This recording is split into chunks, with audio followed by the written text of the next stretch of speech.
Il est des histoires qui, même des siècles après, continuent de murmurer les échos d'une dévotion absolue et d'une souffrance indicible. Les vies des premiers disciples de Jésus, enflammées par une foi nouvelle, se sont souvent éteintes dans une obscurité cruelle, leur destin scellé par des actes de martyrs qui forcent à la contemplation.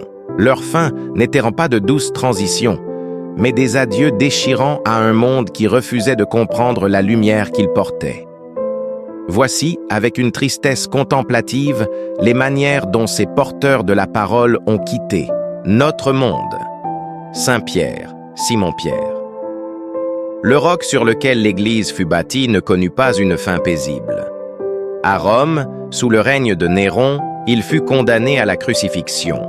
Mais dans une humilité déchirante, il exigea d'être crucifié, la tête en bas, se jugeant indigne de mourir de la même manière que son Seigneur. Son chantet s'écoula lentement vers le ciel, témoignage inversé de sa dévotion. Saint André. Le frère de Pierre trouvait lui aussi sa fin sur une croix, mais une croix différente, en forme de X.